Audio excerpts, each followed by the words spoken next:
Figure it out. Hello, this is Adam Koralik from Figure It Out Productions. The following video is a video of some kind, and I hope you enjoy it. Hey guys, it's Adam here, and welcome to PlayLoad. This is all my video game pickups for the month of July 2023. And it's not a huge game month, it's a few packages. It'll be kind of fun, plus the most exciting thing will be saved for the end. You can't even see it. Ooh. Anyway, before we do that though, if you guys could do me a favor, please like this video, comment down below, subscribe if you've never done that before, as well as check out all the social media stuff in the description. I've got Twitter, Instagram, Facebook, Discord, Patreon. I've also got my travel channel called Flying and Eating, which is about adventures around the world. I think you'd have a good time with it. Now, let's do this. So pickups. The first thing I did this month was I went to a convention here in Chicago. I was a guest at one called VGS. Now VGS was fun, and I managed to come away with a few different things, including the best thing of the month, to be completely frank, but again, that'll be at the end. So in the meantime, just a couple of random oddities. First and foremost, a huge shout out to a buddy of mine named Gary, aka Rock Solid Gaming. I'll put a link in the description to his channel. He started mass producing these like 3D printed like USB lights. So this one is obviously for the Sega Dreamcast, and this one is just kind of a generic Sega one with the Sonic Team logo on it.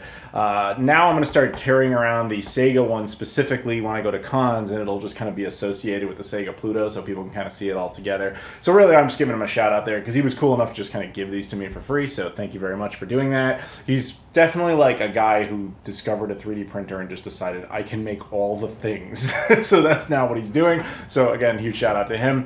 I also picked up a few just kind of random OG Xbox games for those who don't know or don't remember. The OG Xbox is probably the last system I'm ever going to try and get a full set for. And I have all the international stuff, so I've got all the Australian exclusives, the Japanese exclusives, the European exclusives. I even have the random one-off like South Korean exclusive and the one-off Taiwanese exclusive. But ironically, the American stuff, I'm still quite a bit away. So I kind of chip away at it whenever the opportunity is kind of afforded me. And so I got just a few random games here. First up, Lara Croft Tomb Raider Legend. Which I don't remember ever playing, although technically I already had this because I found, when I was in Canada once years ago, I found a very odd, different version of the artwork. So I picked that up, but I kind of wanted the standard release. So there you go, got that. Lynx 2004, back when Microsoft was trying to like compete in the sports games arena. This is a long dead concept. I think there's actually a special controller for that game too, but I could be wrong. Test Drive by Atari, racing game series. And finally, 13 by Ubisoft. I think this game got recently re-released. I could be wrong, but that's vaguely ringing a bell. But anyway, no big, nothing crazy there, just kind of chipping away at stuff. The next thing I got, which was definitely not actually picked up by me. This is kind of becoming a reoccurring joke on this channel. So there's this one dude who lives in the Midwest who I see at various conventions. He's a very nice guy.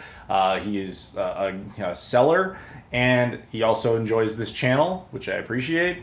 And at every single con I see him at, that he knows I'm going to be at, he comes by with some sort of crappy Wii game for me to sign.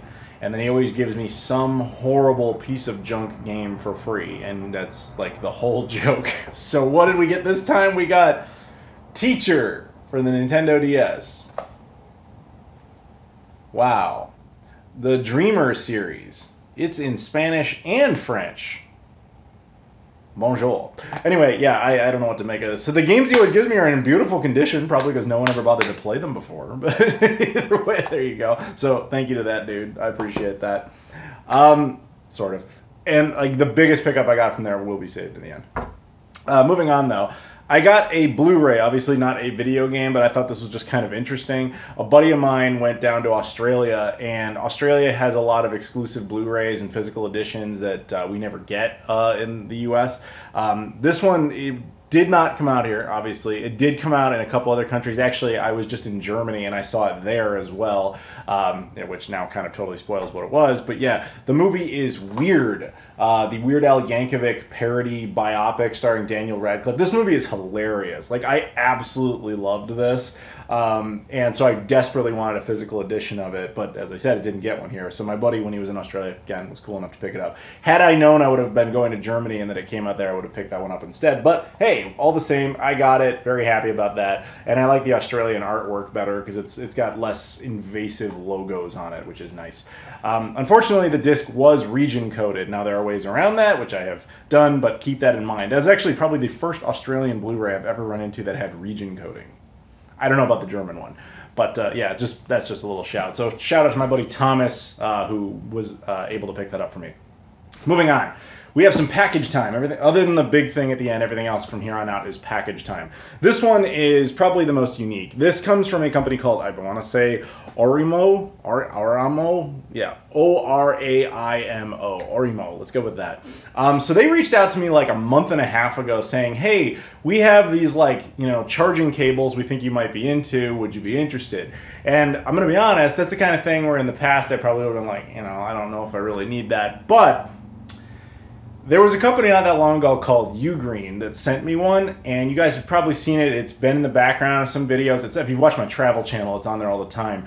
Those things turn out to be like the most stunningly useful things you just didn't know you need until you needed it, or until you didn't have it.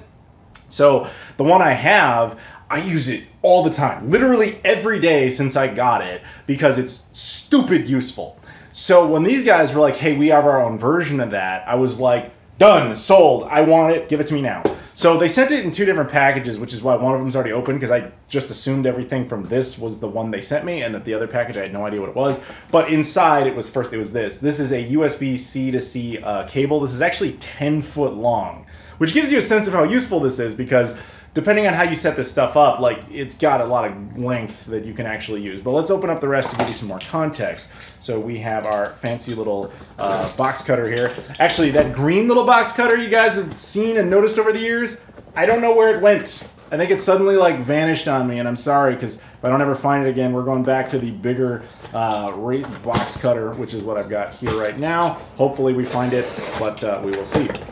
Okay, inside, they've sent me 2 different devices.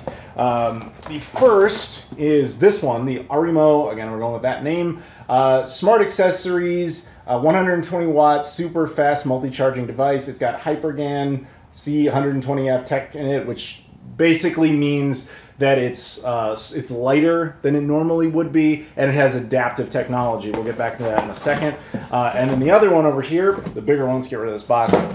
This is frankly the one I'm more excited about. Once again, Orimo Smart Accessories, Hypergan S120 with fast charging. Okay, now the boxes don't really do these things justice, so let's go ahead and cut into the smaller one first, which has tape on both ends, which is nice, and then it just kind of slides right out like that. It kind of feels like you're opening something really fancy, kind of like when I had the Xbox 360 or Xbox One Series S controller I opened. They just have those slide boxes. Now, how do I? Well, the key is you have to actually get it to slide out, don't you? That is the trick. Let's use gravity. Come on, gravity, you can do it. Or maybe you can't. Well, there you go. At least we know the thing is secured. Okay, it's coming out now. And there we go. So inside, you will find a lot of packaging and the device itself, and I don't think there's anything else in here. Could be wrong. Well, it doesn't seem to be opening beyond that point, so I'm guessing there's nothing else in this box. It seems like a very big box for a relatively small device, but obviously it is then secured. There is no cable in that box, hence they sent this. That makes sense now. So when we open past this wrapping, we get inside, we've got this.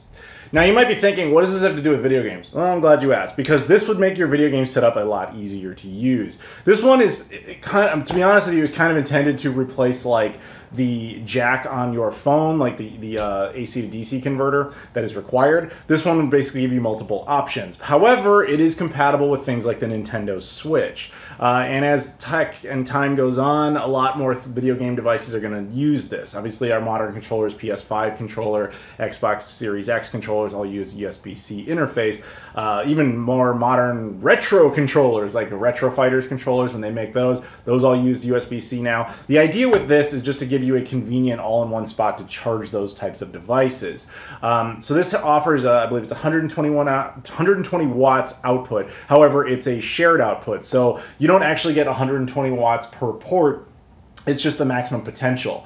And the power output kind of fluctuates depending on how many devices you have connected. This one can support 4 at a time, 3 of which are USB-C, and 1 is USB-A, aka the original traditional USB. I believe 1 and 2 are designed for more heavy, intense devices, and USB 3, or the third port, is designed for something that's kind of more low yield, something like maybe headphones.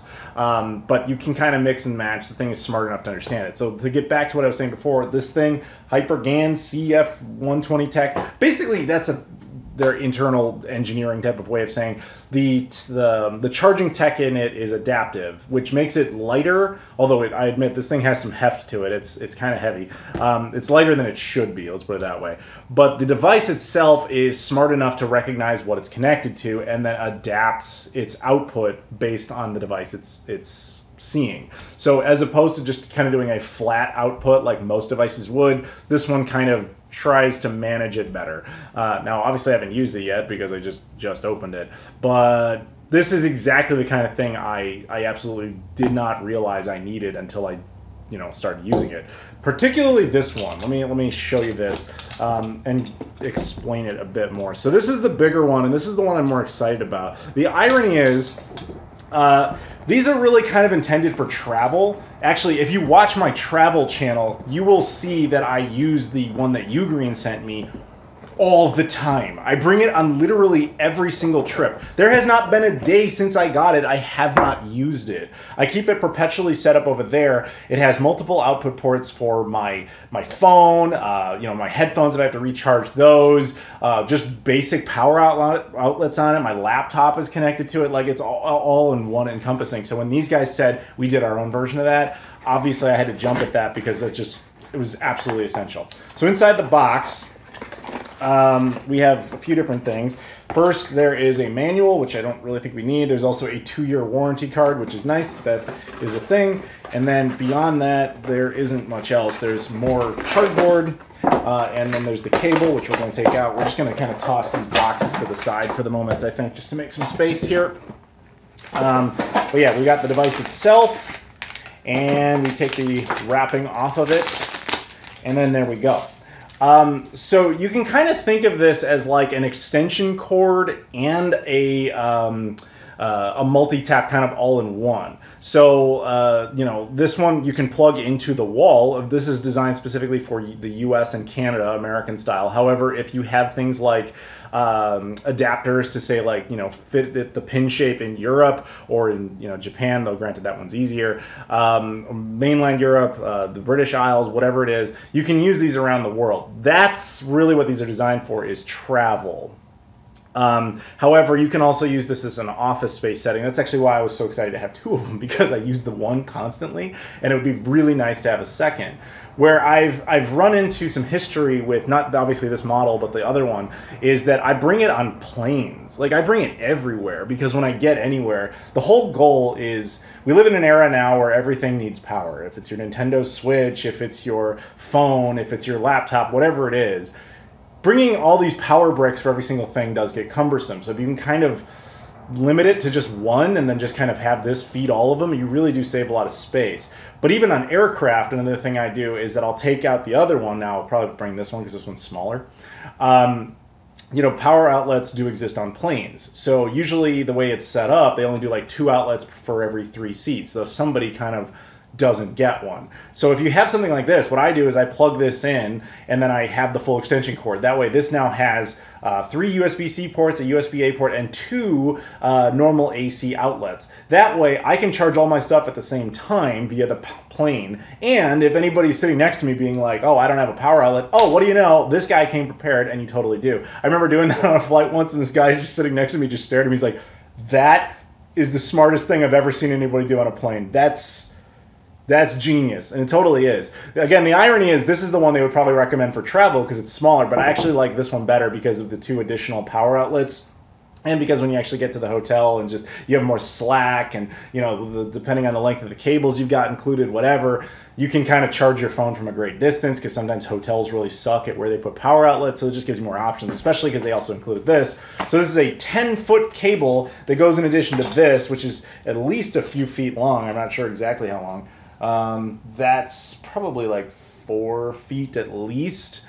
So think about it that way. You could plug this thing in and have your phone like 14 feet away still being charged, which is pretty nice. Yeah, this one has a little light on it to indicate when there's power. Obviously, it has 3 USB-C ports, and much like the other one, it's adaptive, so it just kind of, it disperses the power based on how many devices you have plugged into it. USB outlet number 3, again, is the more limited one, but that's by design. And you have a standard USB-A port. What also is interesting about this one, of course, is it's got the 2 full-prong North American-style power outlets. These actually operate independent of the other ones, meaning if you're concerned about how much power this thing is outputting, don't be. The normal power outlets operate completely separately, so they're not limited by the 120 wattage output. So you can have 6 things plugged in this at one time, no problem. So yeah, it is hard to stress just how useful this actually is. When you have it and you start actually like interfacing with it, you will notice that pretty quickly. In fact, we can go ahead and set up these little the lights that I got from Rock Solid Gaming from Gary and show you kind of an example of that. But in practice, though, if you're setting up a game room or whatever you're doing, you'd be stunned how useful this is. Like right there on your desk at an office, like having it just plugged in at the base or whatever, and then just having the ability to quickly plug your phone in or any other device, super, super useful. But personally, for me, I love them for travel, but I will admit this is the one I'm going to get more mileage out of. This is more like a bonus. I'll just plug this into my apartment here, and just that way it's nearby anytime I come by with a phone. If I want to plug it in or whatever it is, it's ready to go. So very, very cool. So a huge shout out to the guys at Orimi or Orimo for that. Again, I'm not sure how the name is pronounced. If you want this or the other stuff, I'll put a link in the description. You can check them out. So huge shout out to them. Thank you very much. And full disclosure, they did give these to me for free. That for the purposes of review, and there you go, which I appreciate, but I have to be completely honest, I'm going to use the crap out of this because I love these things. Okay, moving on. We got some other packages here. The first one, I don't know where it came from. I don't know who sent it. I don't know why they sent it. It's just here. I don't even know how this person got my address, but here it is. This just was like this little envelope. I already opened it because I was like, what is this? Because I wasn't expecting, it's like a normal type of letter. And inside there was only 2 things. One was a card that said, Games for the People. Thank you for gaming with us. Visit our website at mustation.store for more retro collections. Use the coupon code THANKS to save $5 on your next purchase. I'm going to be honest, I've never heard of this. So I don't know. Obviously, it came from them, but I don't know why. And what was inside was this little SD card with a picture of the Dreamcast on it. So I went ahead and connected this to my computer to see what this is. What this is actually an SD card formatted specifically for the GDMU, which is an ODE for the Sega Dreamcast. And it contains a whole bunch of like freeware Dreamcast games. So things like Beats of Rage, or other mutant versions of Beats of Rage where people replace the characters with all the Battletoads characters, so you're playing an updated version of Battletoads, that kind of thing. There's no like original Sega titles on this, at least not that I noticed. It's just all fan-made stuff. I do not know why this was sent to me. I don't know who sent it or why, but to whoever it is, and obviously it's someone at the mustation.store, thank you very much. I look forward to kind of going around tinkering and seeing what other indie games, because it's been a really long time since I looked at the freeware stuff. Obviously I pay attention to the normal Dreamcast stuff because I do videos on each one, But frankly, if it doesn't get a physical edition and is like a legit release, I don't tend to pay a whole lot of attention to it. So I'm curious to see what else comes of this. But yeah, thank you to them. Next up, we have a package from, I believe this one's from the UK, and I think that this was retrotowers.co.uk, aka Dan, and we will confirm that in 1 second here. Yep, that would be what that is. So this is going to get its own separate video, so I'm just really kind of going to tease you guys with this. Let me get past all this bubble wrap stuff. We have, I don't know what this part is for. Oh, I know what that is. Let's take a look at this. Okay, the first thing that is well, what is this one? Okay, I remember what this is now. These are both, believe it or not, devices for the Atari 7800. So the company is called Game Drive. I've done videos on them before. They're kind of like Crix and his EverDrive line. Crix focuses on very specific consoles that he's interested in, but there's a whole bunch of systems that he doesn't care about, and the guys over at Game Drive, to their credit, just decide to pick those pieces up. So I've done videos. I know they did one on the Neo Geo Pocket, they did one on the Atari Jaguar, stuff like that, and I've done videos. This one is actually for the Atari 7800, which is fascinating to me that somebody cared enough to do that. It does support Atari 2600 games as a result. The thing that's really neat about this, though, and I can't wait to do a whole video on it, is that they actually built an AV output port into it. This actually uses a standard DIN 9 connection like the Sega Genesis uses. This gives you RGB output out of the Atari 7800. Oh, yes. Much excited over that, but we'll talk more about that at the time. The other thing he included is something called the Mega 7800. If I recall correctly, this basically allows you to properly use Sega Genesis controllers on the Atari 7800. So they actually use the same port. They always did. However, the compatibility wasn't really there from what I recall. But this one does allow for light guns, 2-button controllers, 3-button controllers, 6-button controllers. Basically, you can use it to just kind of cycle and have better access to controllers, because the Atari 7800's controller, not great. So being able to use Sega Genesis stuff on it, which is vastly better and more widely available, far superior. But again, we'll talk all about that. We're going to kind of do a video on all that later. So that's really cool. So huge shout out to retrotowers.co.uk. If you want this, you can check that out in the link in the description as well. Now, these last two packages, I have no idea what they are. Both of them came from Videogames New York. So I'm assuming they're games, but let's take a look because I genuinely don't know. So Videogames New York, also confusingly, is run by a guy named Dan. I swear every one of these guys is named Dan. Like that was like the legal required name if you want to run a video game store. So let's see what we have inside of this. Oh, well, there you go. Speaking of weird Dreamcast stuff, this is the 240p test suite. So let's take a look at this. So it includes a note, which I figured would be just kind of interesting to explain. I've heard about this. This is a physical indie. This is released on a press disc, which, you know, obviously I care about that. I tend to review those. But this is not a game, so let me read what it actually came with. 240p Test Suite can't exactly be qualified as a video game, as it's something a bit more than that. It's an experience. It's an optimization suite. It's your go-to whenever you want the best Dreamcast playing experience. 240p Test Suite is a homebrew software suite for consoles like the Sega Dreamcast that was developed to help in the evaluation of capture cards, upscalers, upscan devices, line doublers, and assists in TV processing of 240p video scaled signals. This version also has modes for 480i, 288p, 576i, and 480p evaluations as well. Whether you're using a CRT or modern display, this suite provides a wide range of essential tests and tools to ensure optimal performance, including resolution tests, color calibration, geometry adjustment, and much more. This is the 240p Test Suite first official physical release on the Dreamcast, and like every Dreamcast game we publish, it is region-free, compatible with a myriad of visual options like composite, S-Video, RGB SCART, VGA, and HDMI. It's currently available for purchase on our website. We want to thank you, as always, for supporting us and helping us to keep the legacy of the Dreamcast going. going strong for 24 years later. It's definitely not easy, but with your help, we're positive we can achieve anything. So, yes, that is exactly what it is. Pretty sufficient. It has a whole bunch of random support for random things. Keyboard support, microphone compatible, VMU compatible, light gun compatible, Maraca support, arcade stick support. So it's an application. It's a test tool for the Sega Dreamcast to basically, host a myriad of things.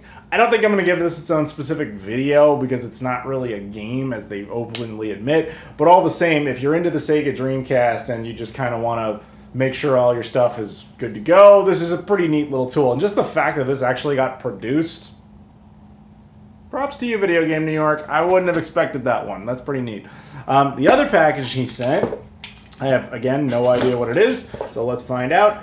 Let's cut in here, and hopefully, based on the box size, I'm guessing it's like a controller or something. Nope. No. Oh, well, hello. It is more Dreamcast stuff. Let's take a look inside. What do we got? I guess I should have figured that. We have 3 things.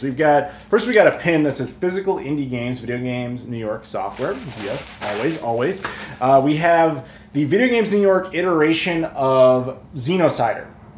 So this is a re-release. I actually did a video on Xenocider, I think a few years ago, so you can watch that if you're curious about it, but Retro Samus made it. Pretty cool game. Probably the most ambitious of all of the indie Dreamcast games, like by far. So I'm not going to do a separate video on this, but if you want to check it out, once again, you can go to Video Games New York and pick that up. And then we've got 2 different games. Well, that one doesn't have a disc. I don't know what this is. There's got to be an explanation for this. This is one called Recnum Soul's Adventure. This looks kind of prototypey. And this one's called Ploid. Also looks prototypey. These are open and there's no disc in them, so I'm assuming there's some sort of explanation for that. This is the Xenocider. Oh, okay, here we go. I guess this is just kind of a teaser for stuff to come. These are games in production. The cases are product mock-up art. Okay. Besides the copy of Xenocider, we're going to include preview copies of our next upcoming Dreamcast game, Ploid and Recnum. While everything isn't finalized just yet, we want to show a little teaser for both games, something that everyone can get excited for. Ploid is an action platformer akin to old-school Mega Man games. Players take up the mantle of the Omega, who travels to the sacred ancient ruins in search of several boot-up discs that contain necessary information needed to reach the ultimate form. Recnum is an action-adventure game similar to gameplay in the original Legend of Zelda games on the NES. After losing her family in the war that plagued the Kingdom of Drizzle, protagonist Sherry seeks a way to bring her family back into the world of the living, looking to confirm a village rumor that answers all of her desires. She goes on an adventure to find 4 mystical souls that will open a portal to the underworld and give her the means to rescue her family. More information will be unveiled as we get closer to the announcement date, but we appreciate help in spreading the good word. Well, there you go, guys. So it's actually, this is kind of weird. So 4 Dreamcast things, and I won't be able to do a video on any of them. This is, it's not a game, so that's why I can't really do that. Xenocider, I already did a video on it. And these 2, when they exist, I'll do them. But in the meantime, I can't. But a huge shout out to Video Games New York all the same. Again, link in the description if you want to pick up any of this stuff. So huge shout out to them. Thank you very much. Now, let's do the biggest, most exciting, best part of this, to be completely frank with you. So I mentioned at the beginning I went to a show called VGS, Video Games Summit in Chicago. And I found a thing. I found a thing that was dumb to buy, but I bought it anyway because it was so much cheaper than it should have been. And the guy knew that. It's just, keep in mind, this is something that only came out in Japan, and it was like half of what it would have cost in Japan. And I know that as a guy who's been to Japan quite a few times. Here we go. The Super CD-ROM 2. This is basically the PC Engine CD, specifically designed for the super graphics. Now, not that long ago, I did an entire video on the super graphics. This is the only model of the PC Engine CD that will natively fit in it, other than using that random cable they came out with. Again, you can watch that whole video. So this works on that. It also works on other versions of it, but just actually having the console, that's pretty cool. Now, apparently it does work. But that said, my buddy Chris is the guy who repairs PC Engine stuff. So I'm going to hand this over to him at some point. and he can work on it and make sure it's all, you know, nice and clean. There's cables and all that, but I'm not going to bother showing you. This is just the main system itself. So yeah, it's a weird extension. So it just kind of fuses onto the back of the system, but it's all, you know, very condensed. It has AV output ports, and it has 2 different power supplies. One's DC in 12, one's DC out, I believe, so that you have extra power for the device, and then it draws additional power from the console. But yeah, I haven't really, you know, spent much time with it. As you can see, I just took it out of the box. But it also has this expansion port on the bottom. I have no idea what it was used for, but it looks exactly like the one on the Super Famicom or Super Nintendo, so that's fascinating. Maybe we'll get a video on this at some point. It does need some maintenance, I'm assuming, like I said, so we'll go through that first. But yeah, got a new little system there. How cool is that? So yeah, that will about do it, I think. So thank you very much to you guys for watching. A huge shout out to Video Games New York, as well as Retro Towers, to whoever sent me this from MU Station. Thank you. To that dude who's just trying to give me garbage, I guess. To my buddy Thomas, obviously over to Gary at Rock Solid Gaming, and the good people at Arimo. Thank you very much for these things. I cannot stress how much use I'm actually going to get out of these. So awesome. Thank you very much for watching. Of course, please like, comment, subscribe. Check all the social media stuff in the description: Twitter, Instagram, Facebook, Discord, Patreon, etc. Thank you so much, and I'll see you all later.